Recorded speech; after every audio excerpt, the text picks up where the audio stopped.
Hi, everybody. Nice to see you. It's again Thursday, again WAPI webinars. Again, I'm with you, Alexander Fridman, and I'm very, very glad to announce that today we have a new wonderful webinar, and with us again today is Brent Zahradnik. Today, our topic is sponsored display, a new frontier in Amazon advertising. But sponsored display is now in late 2020, finally an ad type that is more, I would say, feasible to use at like a larger scale, because everyone always says, oh, there's a competitor on my listing. Yeah, I think this is going to be a much discussed topic going into 2021.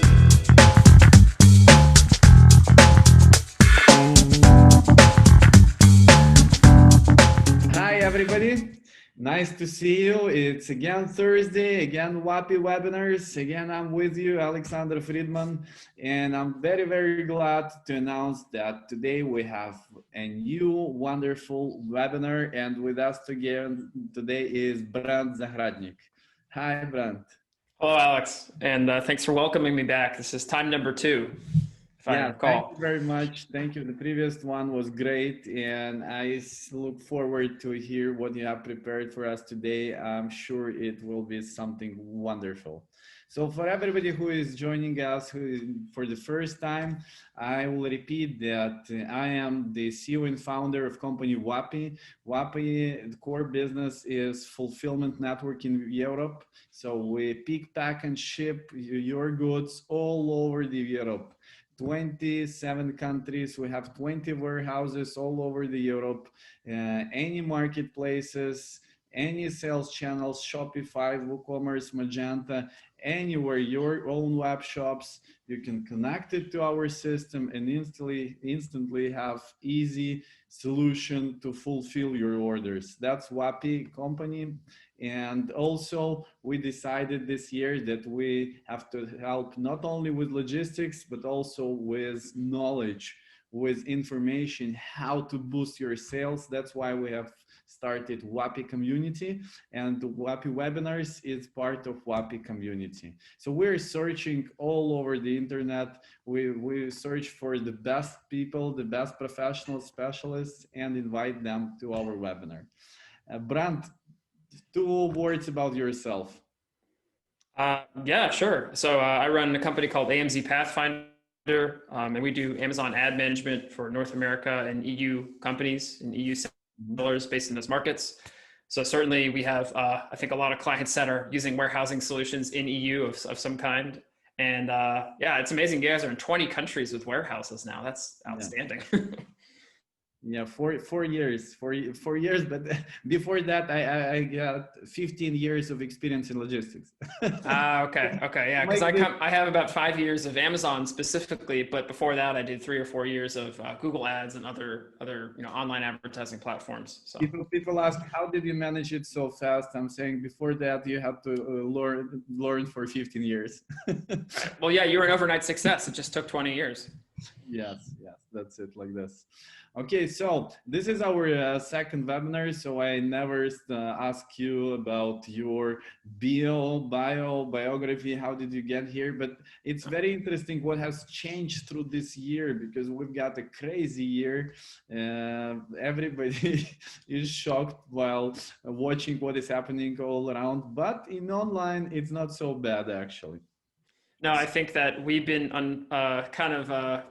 accidentally benefited from coronavirus, as strange as that is to say, because of the e-commerce explosion and the changing kind of social norms around that. So, earlier this year, I was have to let some people go of the team or reduce staff or hours or something, but none of that turned out to be true. And in fact, we've since hired more people. We had a new person start yesterday, and we've expanded into, more marketplaces now with, advertising soon to go live in the Netherlands. DSP is already live there, but yeah, we're hiring people from even more language backgrounds and everything. So it's been really fun and interesting. You're helping to promote goods on different marketplaces. Yeah, all the major 5 European Amazon markets. We have native speakers for all those. And this is also why we have a Dutch guy in the team now. And so we're ready for the Netherlands to go live with, sponsored products, sponsored brands, and all those. As soon as it does, we'll be ready to jump on that. So that's kind of my core thesis for the company is like, let's get really good at the languages and specifics for Europe. Because I think it's a huge growth area. Wonderful. So you're focused on the European countries. European countries and clients make up like probably 35% of our like revenue and our client base at this time, but that's a growing number, and I want to see that increase even further. We still work with a lot of North American businesses, many of which are also in Europe. So it's like we do both for them. Typically, they grow from North America into the EU or into the European markets. So what do you see? The new companies, they always want to start with North America and then go to Europe? You mean businesses that are starting up on Amazon? Yeah. Yeah, I think it depends on what the context and background for the founders is. Like if there are a bunch of people from the UK, then maybe for them, it makes a lot of sense to say, all right, let's go UK first. And we have many clients that are from the UK, and that's where they started. And for them, the US was a secondary market because first they were in Germany and UK and maybe Italy and France to a smaller extent because those markets aren't as big. But we do get approached by some companies that are starting in like 4 or 5 different markets simultaneously. So wow. they don't necessarily see the US as the only entry point. And actually, this is a bit off topic, but one big thing for us these days is Mexico. Mexico is a rapidly growing marketplace. We're really excited to work with 4 clients there, soon to be 5 or 6, hopefully. And they are growing very fast. Yeah. The e-commerce kind of like usage and penetration in Mexico is accelerating very quickly, and more people are coming online. It's actually the biggest Spanish-speaking country by population in the world, if you look at it. So it's pretty impressive. Did Amazon started a long time ago there? 2015. Oh, okay. Not that long ago. Already 5 years for online is a lot. Yeah, for online, but they have a lot of domestic competitors like Mercado Libre, which is from Argentina, and Coppel, which I think might be a Mexican company, but Amazon's made a splash there regardless. So Amazon will kill all of them. I don't know about that, but I think that they're going to put up a stiff fight. Okay. Yeah. So today our topic is sponsored display and new frontier in Amazon advertising. And I'm looking forward to hear what you have prepared for us today. Yeah, sure. Let me share my screen here and make sure I can get that sorted out. And when I did this new frontier, I was thinking of Patrick Stewart from Star Trek Next Generation. Are you familiar with that? Star Trek, of course. Yeah, but specifically Patrick Stewart. I was going to do his accent, but I think that's probably not for the best. You can try. No, that's okay. That's okay. But it's a new frontier. That's what matters. Okay, my primary screen here, is that working? Yes, I see it. Wonderful. Thank you. Okay, cool. And let me see that Zoom bar is not in the way. Okay, perfect. So yeah, today I just want to talk about sponsored display. And please, Alex, interject comments as you've always done. I think the last time we did this, because it's good to have this kind of dialogue as I go and present. But I've just put together, 17, 18 slides, and a lot of them are just images because I want to talk about the specifics. But this is finally an ad type on Amazon that is kind of coming into its own. So everyone knows sponsored products, that's the classic. Sponsored brands, that's got a lot of attention this year, especially with all the new video ad types and custom images and such. But sponsored display is now in late 2020, finally an ad type that is more, I would say, feasible to use at like a larger scale. So that's pretty much what I'm going to talk about, the ins and outs of this ad type. Sorry, let me get a drink. Okay. Okay. So let's just start with what are sponsored display campaigns. These are display type ads. So these are created inside of Amazon's advertising console, AKA, Seller Central. It's all been migrated to advertising console now. And the difference with these that sets them apart from the usual sponsored products and sponsored brands is that they show up on and off Amazon. So it's possible that people you are targeting from inside the advertising console, these ads are showing up to them on like the New York Times or IMDb or other websites that either have agreements with Amazon's ad distribution inventory or are actually owned by Amazon. Amazon owns a lot of websites like Zappos.com, diapers.com, IMDb, like I mentioned. Mm-hmm. So these are kind of different because you're able to target people and reach people off of Amazon. They're not shopping and searching on Amazon.com. These are also what Amazon likes to call retail aware ads. So that means that much like sponsored products, if your product is out of stock or you lose the buy box, then the ad shuts off. So it's intelligent. It has this kind of like built-in intelligence where it won't spend your money if you can't make a sale. I compare and contrast that to what's called a DSP, or Amazon DSP platform, which is display advertising as well, but it's not retail aware. So that's another distinction. Now, one thing, I spoke with someone at Amazon recently about this because I did a presentation with them like 3 weeks ago. And one of the heads of like SD at Amazon, she said the one thing that annoys her is when people always say product display ads. So some people are familiar with these product display ads. These used to exist on what's called AMS, so Amazon Marketing Services, which no longer exists. Everything has been merged into this advertising console. But these product display ads were like sponsored display, but they were a very, very, very simple version of it. So, you know, the question here is, are product display ads the same as sponsored display? No, they're totally different. With product display ads, you can only target one ASIN at a time. With sponsored display, you can target many. And you can only target particular ASIN pages. That was it. You couldn't do anything with like lifestyle or in-market or audiences. So sponsored display is many, many layers, I would say, above product display ads. So don't confuse the two. Product display ads are dead. Long live sponsored display ads. People have this question a lot. And the last difference that might be notable is some of these targeting types with display ads are charged on a CPM, not a CPC basis. So what does that mean? CPC, cost per click, right? Let's say the bid is $1 and you beat someone else's bid at 90 cents, you pay 91 cents, right? You beat their bid, you're the highest bidder. With CPM, you're not paying based on like a competitive us versus them kind of model where people are bidding in a marketplace. What you're doing is instead saying, I will pay this much for 1,000 impressions. And that's what CPM stands for.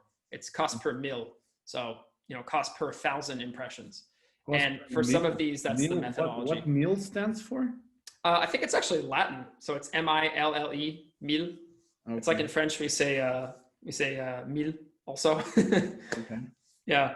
But I don't know why they don't just say CPT, cost per 1,000. I guess cost per mil was the thing they decided on. And this is not like a new bidding type. This has been around for many, many years. So whoever decided to name it, whatever the industry standard is, I don't know, but it's known as CPM. So if you work with any kind of display advertising, it's on a CPM basis. So part 2 on this, what are these? Just trying to conceptualize how these differ from sponsored products, sponsored brands. And one stat I pulled out of Amazon's blog post, actually, this is on their official website, is according to them, it takes 6 to 7 days for shoppers to make a purchase after their first search. So what you're trying to do with sponsored display is reach people between that first search and their kind of like buying journey, if you would. So you're moving them down that sales funnel and hitting them at the awareness and consideration phases instead of that bottom phase, which is where we're used to hitting them. So yeah, you're trying to look up the funnel and expand your marketing efforts. What we're used to with Amazon with sponsored products and sponsored brands is looking at keywords and ASINs, right? Think of sponsored display instead as signals and audiences. So someone might be signaling that they're shopping for something. Like a good example would be running shoes. Like if someone's looking around at many different versions of running shoes, like Adidas, Nike, like whatever, they're someone who's considered in market for running shoes. They haven't looked at your particular shoes or searched your keyword, but they're definitely someone who's interested. So that would be considered a shopping signal rather than a direct query. And that is where Amazon is trying to move with sponsored display. They're trying to get into that space and move up the funnel. So it sounds like remarketing a little bit. There is remarketing built into sponsored display. Yeah, that's actually the newest thing that's come out is remarketing. Okay. Yeah, and we'll touch on that too, because that's one of the, if you ask me, one of the most interesting types of targeting available for sponsored display at this point. And then the last thing with what is this, you know, trying to wrap our heads around sponsored display. ACoS, of course, advertising cost of sale, the almighty percentage that we all care about so much. it is still a consideration for these, but in some sponsored display campaigns, you might be more focused on, okay, how many impressions did we get? What's the click-through rate? What categories are we reaching out to? Rather than just thinking about it only from an ACoS perspective. Because not everything on sponsored display and display advertising, the whole story is not told by just money in, money out. You're reaching people at different stages of their shopper journey. So you're not necessarily doing it for the immediate click and sale. That's the job of like sponsored products and sponsored brands. Okay, can you explain for me, like for a super basic person in marketing? So I understand that there are people who are in this purchase journey, and you're saying that by the using of sponsored display, you can target and find those people. So how you are doing it? Yeah, I think maybe that is my next slide. Yeah, here we go. Perfect. Let me back up one more. So who can use sponsored display? Right now it's available in Canada, US, most European markets. The one on the right there is for the Fire TV. That's just the beta for the US. Don't worry about that. But if you're in US or Canada, you can use it. Yeah, most European markets. So it's available most places. I noticed that Australia is left off there, and Brazil also is not on there yet, but it'll roll out everywhere, I'm sure. So you asked then the question about targeting. So there's two different main kinds for sponsored display. The first one is kind of basic, like categories, individual products. So when you go on Amazon, you can say like, I want to target these ASINs or these categories, like running shoes, like men's running shoes. Yeah. So these people aren't necessarily looking at your particular product, but they're looking at similar products in a similar category. So they're maybe browsing around, shopping and searching. They're not so decided. They're kind of like in the middle part of the funnel. They haven't moved to the bottom where they're ready to make that purchase. They're still deliberating and searching. Does that make a bit more sense? Yes, of course. I'm just thinking you use the keywords, just running shoes, ASINs of your competitors. Yeah, I'll show that off in the next slide because I actually have a screenshot of the targeting method and how it works. Okay. So you're not using keywords sponsored display. I don't disturb you. Just very interesting. No, it's well, these are good questions because they let me get in the mindset of someone else who maybe hasn't used the ad type before. So helps me try to explain it. But the one I think is really interesting, Alex, is actually the second one, audiences. So this is not like ASINs or categories, but rather this is like what behavior types are people exhibiting. And this is what you mentioned. So views remarketing, this is the newest one that they have come out with. And this is basically people who have looked at your page in the past 30 days and haven't purchased. So you can put display ads in front of those people. The other one they have is people who've looked at similar pages, and that similar is of course defined by Amazon. So it can mean, similarly priced competitors that are in the same subcategory as you. They're not really specific about it just yet, but the idea there is you get in front of those people too. And so those people also haven't purchased yet and they're shopping around, but they're looking at competitor products. These are just different ways to like slice and dice the demographics and shoppers on Amazon. So doing it by views, doing it by categories. And then I would also say searchers is one of the ones that has been around since the beginning. So people who are just merely searching for products that are similar to yours. Those people are even higher up in the funnel. They're in the very top, like awareness part. They're just learning about the space. So you're trying to get in front of them early on in their journey. That's pretty much the idea. And then this like screenshot I included here, this is a refinement at the category level. So the example I have is automotive air fresheners. Don't ask why. It's just what I had up at the time. And so you can refine it by brand, or you can say, I only want to show up in front of products for competitors that are between $15 and $30, because mine is, let's say, $20, and I want to show up like somewhere near that price point. Or you could even say star rating. So I only want to show up in front of competitors that have 3 stars or less, because their products are probably crap, and mine has 4.5. And so people are going to buy mine instead when they see it. And you can even do it by shipping, which I don't think I've ever done, but it's an option. So they put a lot of things in front of us. And then this is the other one that you just asked about, Alex. So this is products to target. Notice here at the top, individual products. You can go and you can hit target, target, target. You can search for a product. You can enter a list of ASINs. This is usually how we do it. We have a list of like competitors that we've identified using different criteria, using different tools, and we'll target them. And then the other one there is the categories targeting. Let's see if I have that on the next slide. No, I don't. Here you go. So categories targeting, which is the other one, that just allows you to select, all right, air fresheners, car air fresheners, that's it. And you just target the whole category. And then all the products that are in that Amazon sub node, your ad is eligible to be shown on those pages. And that could be hundreds of products depending on how big the category is. So you can easily get a lot of scale with this very quickly. Cool. So now this one here, they give you options how to understand that person is on the purchase journey, and you just have to research it by yourself and find out how to use it, and then you can get it immediately at the moment when person is searching in any field that is connected to your product. That's cool. That is a good point. Yeah, so you can look at different categories that are related to your product. Like I've in the past worked with a company that's selling coloring books, right? So people who are looking at coloring pencils and crayons and coloring supplies, those people are actually relevant to the person who's selling a coloring book. I mean, not all of them are, but a good portion of them are looking for coloring supplies.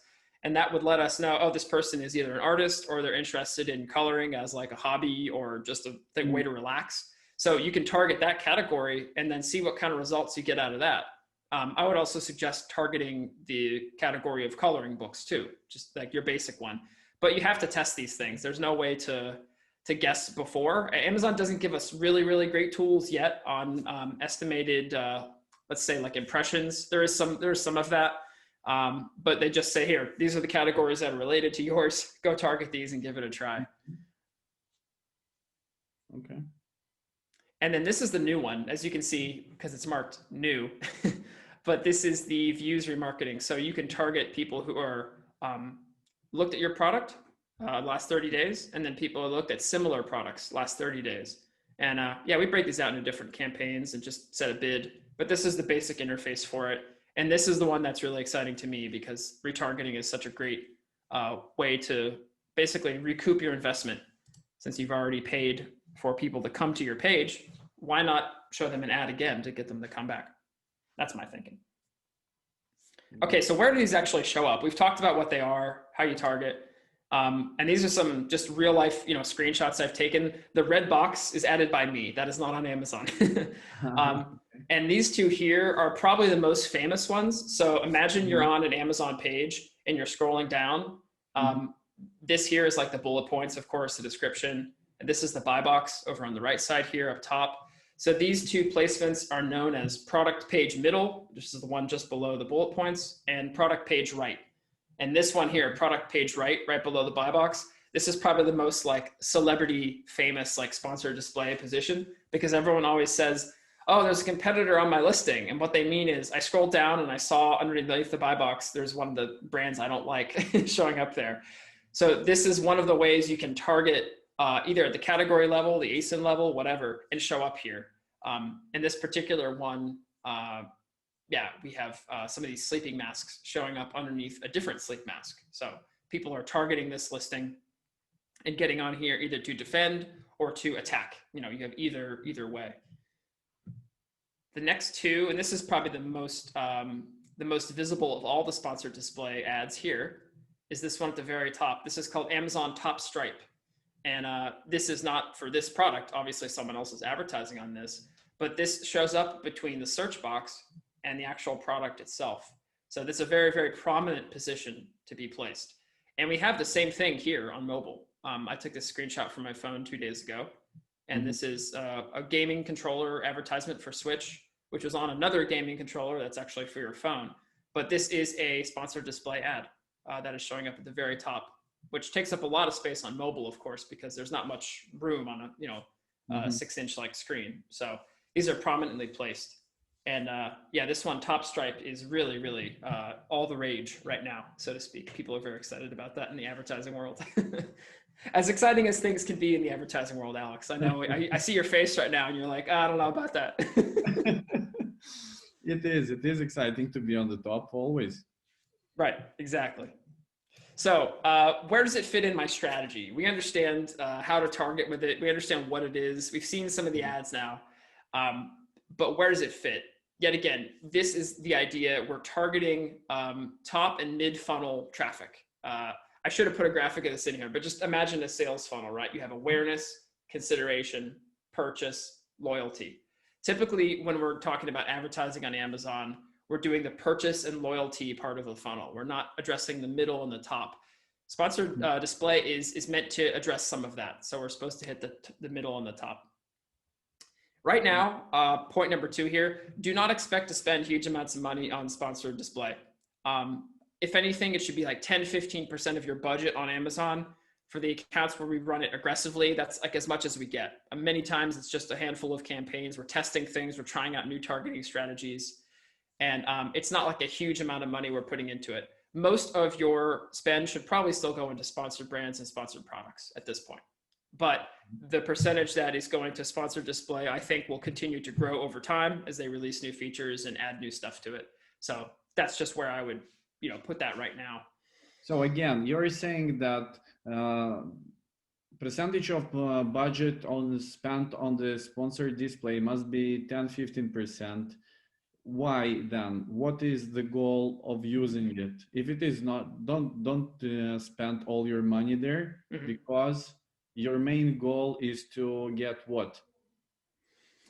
Yeah, your main goal would be to reach customers at a different part of the sales funnel. So when you're spending on sponsored products, you usually have someone click, and then that day or the day after, or just a few days after, they make a purchase, and it's very clear. Okay, I spent $1 and I got $1 back. I'm like, this is a good, profitable operation. Or I'm spending a lot of money against this keyword to maintain my rank for it, and defend against competitors who are trying to be shown for the same keyword. That's like where a lot of money goes in on Amazon advertising. That's where people spend most of their budget. But sponsored display, I would say it's only really matured in the past 5 or 6 months. And so in its current form, it's still like a baby. You can't really put too much money into it. You can't pour thousands of dollars into it a day like you could for sponsored products and have a good return. What you're trying to do instead is, like I write here, build defensive campaigns, target competitors, get in front of people with categories, do view retargeting for that retargeting now that that's out as of, I think like just 3 weeks or 2 weeks. It's very new. But I wouldn't expect to put the same amount of budget into these campaigns that I would sponsored products and sponsored brands. If you had $10,000 to spend a month, I would say maybe 1,000 of that could go to sponsored display, maybe. Okay. Yeah. Just to set the expectation for where the money should still go. I mean, this is a great new ad type. And actually one thing that is an advantage is a lot of people are not using it properly, and they're not using it well. So have a lot of campaigns built. They have bad campaigns when they do build them, which we'll get to as part of the best practices part. But essentially, it's underutilized. So as always with Amazon, new thing comes out. The people who use it first usually are the ones that have some kind of first mover advantage because it's cheaper. There's not as much competition on it. You get new ad placements for cheap. So this is like the methodology that I want people to walk away with from the presentation. Okay. Let's continue. Okay. So what are some best practices in using sponsored display? Yeah, here are some of the top ones.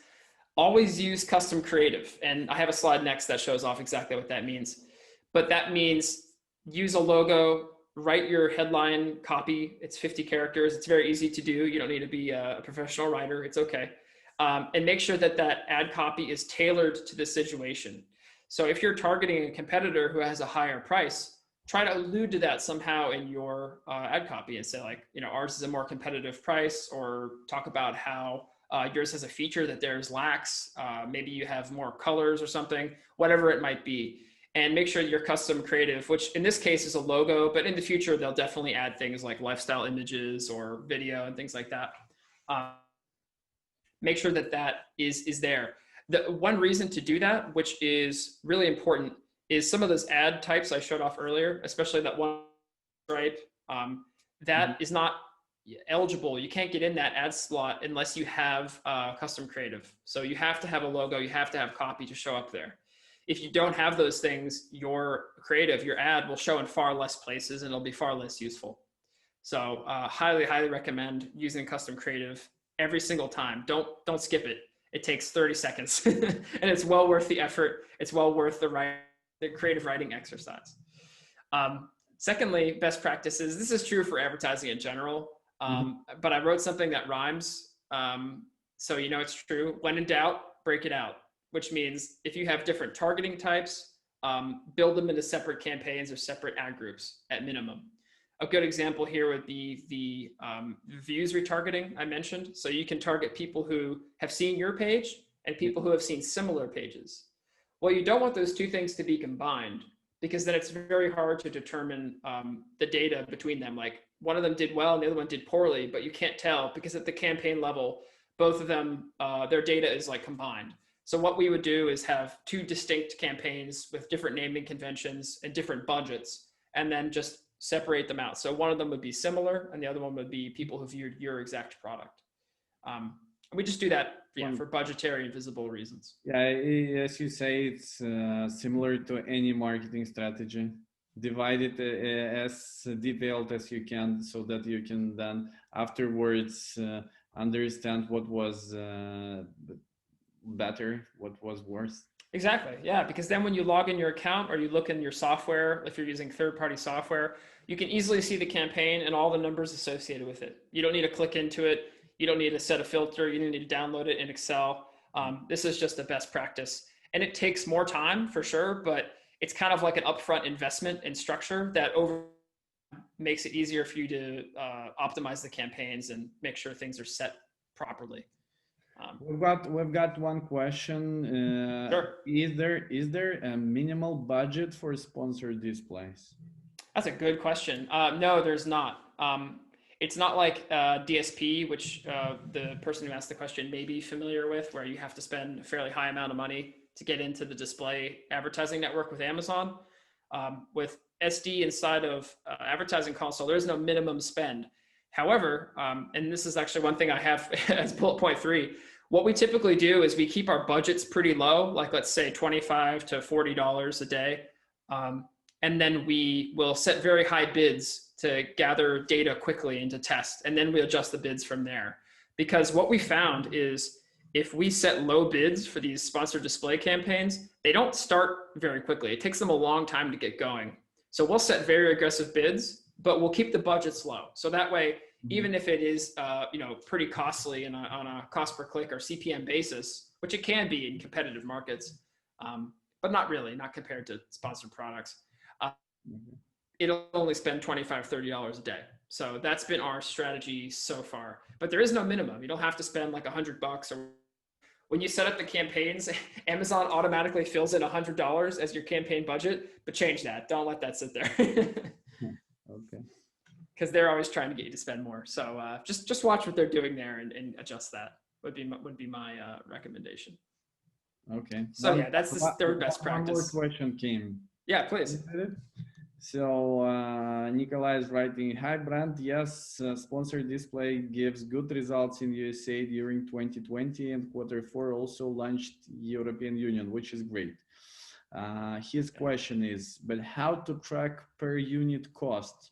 Have you found profit tracking software to track sponsored display and SBV advertising costs per unit SKU?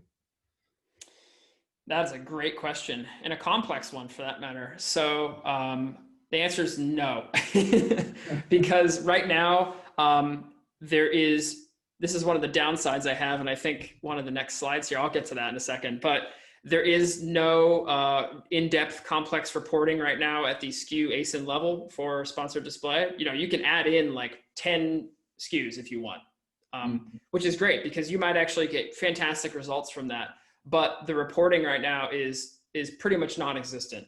The only reporting that we have that I'm aware of right now is through the API.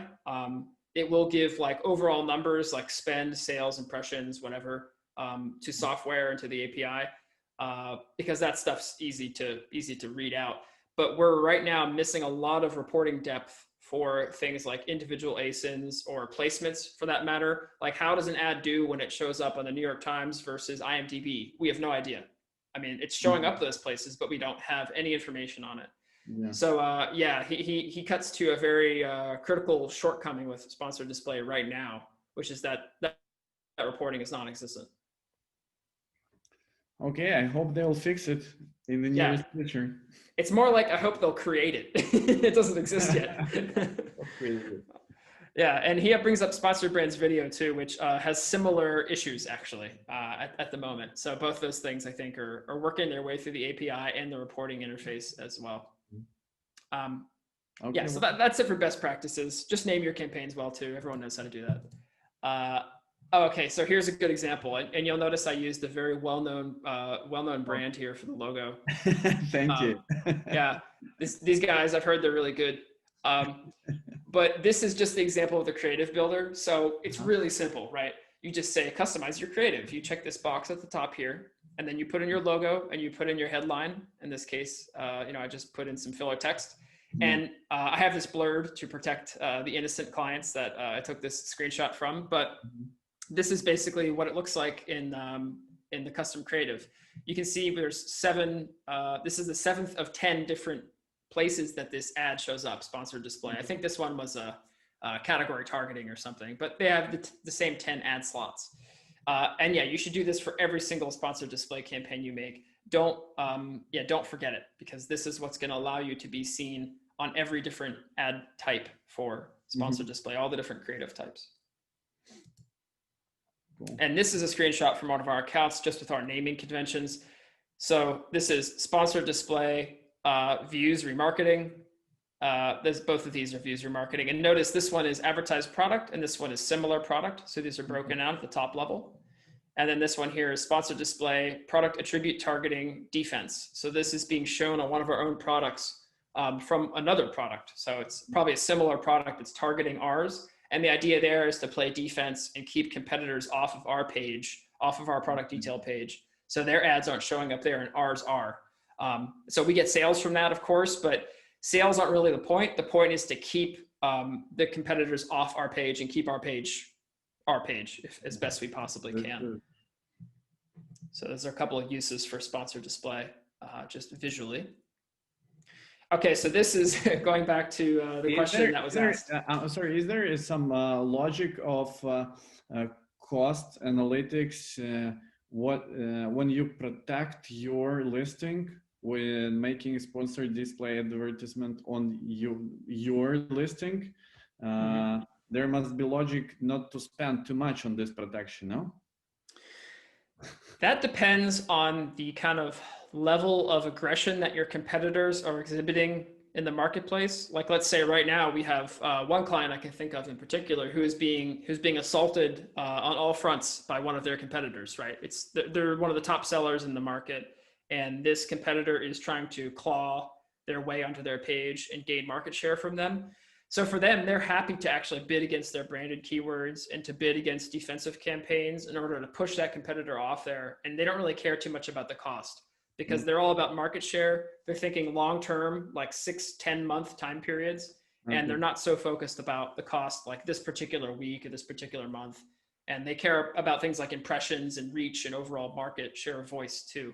So for them, it's they don't really care. But we have other clients for whom, yeah, they have an ACoS threshold they want to hit. And even on defensive campaigns, we try to adhere to that as best we can. Typically, defense campaigns work pretty well in terms of ACoS. Like, they're usually not that expensive. You can also target ASINs through sponsored products for defensive purposes too. Those also show up on product pages. So both of those are things you should use for defense. Okay. Yeah, I hope that answers the question. I'm not sure if that was 100% on target. Yeah. Okay. Okay. Well, then going back to the question that someone asked, this is kind of related, but yeah, so far it all sounds great, right? Wow, sponsored display. I'm going to go set up like 50 campaigns and spend all my money. Well, there are some parts it does sound too good to be true. So like I've alluded to, there's no reports available in Advertising Console. Only a little bit of data comes through the API. And your link with this ad type and other metrics and other ad types. So what I mean by that is this. In the future, what I would love to see with sponsored display is we have thousands of impressions for men's shoes. Let's go back to that example. And because of the impressions from this sponsored display campaign for men's shoes, in our sponsored products campaign, 5 of those people who saw your ad clicked on your sponsored products later, and then they bought. Like we don't have any kind of metric that ties those two things together right now. It's just like this is sponsored display over here and sponsored products over here, and they don't talk to each other. But in the future, I hope that there will be some kind of metric that will link them together and allow you to see maybe a more full funnel picture of how your advertising through Advertising Console has affected your sales.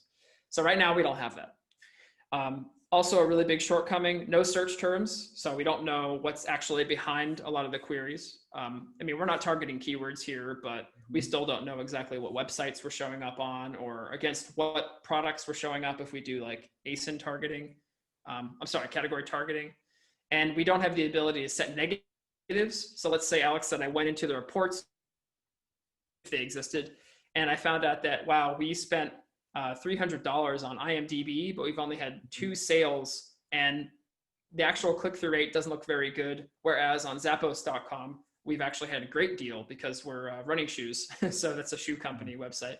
And so we've done great there. I would want to cancel out IMDb and say, I don't want to show up on IMDb anymore. On a display advertising platform, like on Google, like on Facebook, like you could do that kind of stuff. You can say, I don't want to show up on this website anymore. It's not meeting my performance goals. Yeah. You can't do that with sponsored display. There's no ability to change that right now. Not at all. Okay. The only 2 downsides, I guess you could say, drawbacks would be performance has not been consistent even in the same account. We'll sometimes set up sponsored display for one product. It'll be great. We'll do it for a similar product in the same exact account and it'll be awful. So we sometimes have to like pause that and then just wait and see in a couple months, like, okay, is the targeting different? Can we change the bid options now? Can we set negatives now? Maybe we'll have a chance to use it in the future. And lastly, brand registry. So everyone who's an Amazon seller knows what this means. At this point, there is no negative at all. Correct. Okay. Correct. Yeah, so you can't say no IMDb or no Fox News or whatever ad inventory places they're being shown. Of course, we would need the ability to see that stuff first before setting negatives. So neither of those things are available is kind of my point at this time. Okay. Yeah. Anyway, brand registry 2.0 or brand registry, whatever you call it, that is necessary. You have to have that to run sponsored display. Otherwise, it's not going to work. The good news is, though, relevant to the EU audience that we're probably talking to today, the IP Accelerator program has just come to the EU. So this is the one that allows you to work through with like certified law firms, law resources to get your brand registry all sorted out on Amazon really quickly. We have multiple clients that have used this in North America. So it's cool to see it coming to the EU. I think that happened like this week, but I thought I'd put it in here because that's great news. Great news. It is great news. So last thing about metrics. This is something a bit unusual. And in the types of sponsored display campaigns that include CPM methodology for like charging, they have what's called views and clicks for some metrics. So typically in sponsored products, sponsored brands, all the attribution we get from orders and sales and the ACOS, of course, because it's related to those 2 things, is from people who click and then make a purchase. With CPM, what Amazon has decided to do is say, okay, the people who simply view your ads, since we're charging you per view, we're charging you per 1,000 views, those people's clicks and purchases are also going to be attributed. So what it's telling us here, right below orders and sales, is this is not just clicks, but views and clicks. So this campaign, I don't have all the data here for obvious reasons, but it has metrics that look like a display campaign, very low click-through rate, a good deal of spend, and they're charging us yet again per 1,000 views. And then this orders, these are 553 orders, but some of these might be from people who just simply saw the ad and then purchased later. They didn't actually click on the ad at that very time. They went and they just viewed it. Maybe they viewed it 5 times, but then they went and they purchased the product later on. So this is the first time we've ever seen this inside of Advertising Console. And I hope that they start to break this information out a little bit more, because ideally we'd see a column that says view purchases, click purchases. But right now they're just kind of combined. But they're figuring it out. They're giving us more and more information on it. But if you see this in your campaign, when you set up CPM style sponsored display campaigns, that's what that is. And you can make that emoji face like this if you want. Okay. I love that. I love that emoji. I had to put it in there. Okay, so this is the last one then. Future sponsored display predictions. So we have all these great targeting methods like ASIN and views and this, but I think we're going to get more lifestyle and in-market options. So what is lifestyle? Lifestyle is like people who own pickup trucks, a big market in America, I'm sure. And in-market would be people who are shopping around for running shoes, to use that example once more. They're showing signs of behavior that indicate that they're in these segments, these audience segments. So we'll be able to target people like that. This is stuff we can already do in DSP. So this is not like some groundbreaking idea I had. This already exists in Amazon's other system. More creative customization. We're going to see lifestyle images. We're probably going to see video. I wouldn't be surprised if we saw GIFs too, like moving image ads. All those things will come to it eventually. Right now we have the very basic logo and 50 characters copy, but that's just the first iteration of it. I'm sure there'll be more. We're going to have the ability to tune by demographic. So let's say we're going to target people who are men between the ages of 30 and 45. And then, well, we could even layer in like geographic targeting too. So, 30 and 45 and live in France. So like I would fall into that category, right? Okay. If they were targeting by demographic. And then last of all, reporting capability to see where you're actually showing up. Like they have to add that sooner or later because otherwise we can't make a lot of intelligent optimization decisions. Cool. So that's it for sponsored display. Do you have any more questions, or Alex, do you have any more things to run by? Thank you very much. No, I don't see more questions here at the live studio. Thank you. It was great. I'm sure that the information that you have provided today will be very, very useful for a lot of people. I hope so. And yeah, this sponsored display is a great new thing to try. And in this time of year, especially, like there's no reason why, my goal for that presentation is anybody who watches this, they should be able to go into their account and set up these campaigns like right away and just say, all right, sponsored display, I just learned a bunch. Let's get some of them running right now. And then hopefully they'll have some great outcomes, for retargeting or category targeting. Because if they're lucky, their sales are going crazy, right about now until the end of December. So that's the best thing to happen, because that's why we're doing the WAPI webinars also, to get the practical information, something that people use instantly right away. Right. So that's cool. And also I hear that you predict a lot of new features in this topic. So I'm sure that we'll have some more webinars on this topic in the future. Yeah, I think this is going to be a much discussed topic going into 2021. Like people are going to be talking about this for the next couple months. These new features come out, and every time all the blogs are going to blow up, and Facebook groups that people are in are going to explode with like, did you see this new feature? Did you see this new feature? So keep an eye out for all that. It's going to happen. Okay, wonderful. So can you suggest something for people for the last month in the year, December?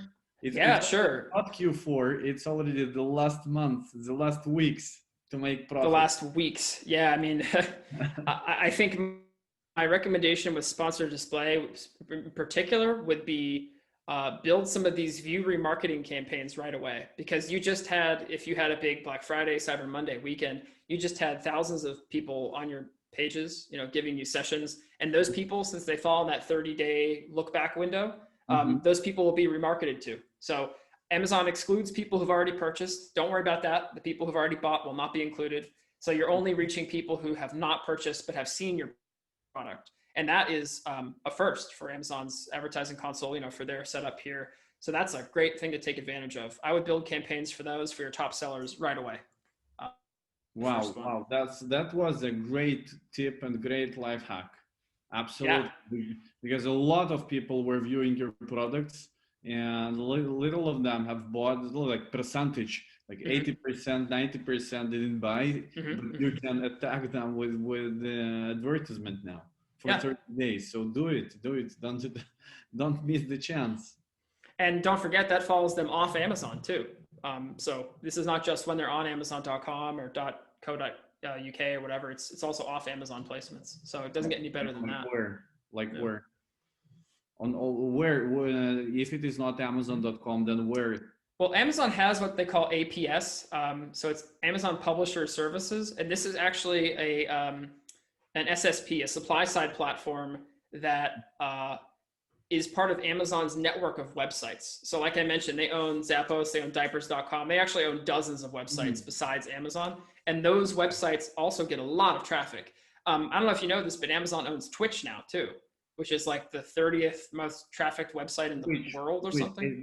Twitch is the system that we use to show our webinar right away. Oh, really? Okay, well, if you see an Amazon ad like right here, yeah, you can thank me. No, but actually there are placements for sponsored display coming to Twitch, I've heard, which is crazy. So you could actually hit people with your product when they're on, like, looking at a stream on Twitch. Okay, wonderful. So that's a good example of these other. Thank you very much. Thank you very much, Brent. Can maybe tell people something, how you can help them in their business, just like your agent. Yeah, sure. We do the ad management, of course, for just month-to-month ad management for businesses. But services we've started up recently are a store page, like a recurring store page service, where we basically optimize your store page on a month-to-month basis if you release new products or new features come out. And that's something we're trying right now and doing with a couple clients to good success. And the other thing we've been doing a lot of is paid audits. So these aren't companies that we work with, but they come to us because they have an in-house ads person or team, and they say, we want to have you guys as an agency take a look at our advertising setup and give us advice.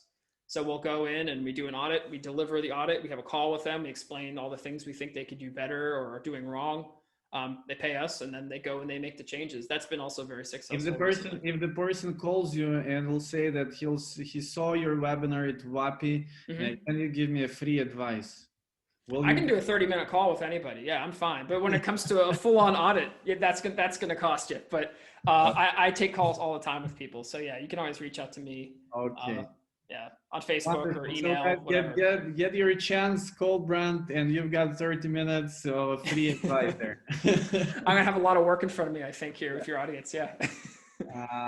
And of course, call WAPI and tell us any issues that you have with logistics, fulfillment, entering EU market, clearing the customs, getting yore and VAT numbers, pick, pack and ship, fulfillment, cross-border between countries. Any questions that you've got, call us and we will help you.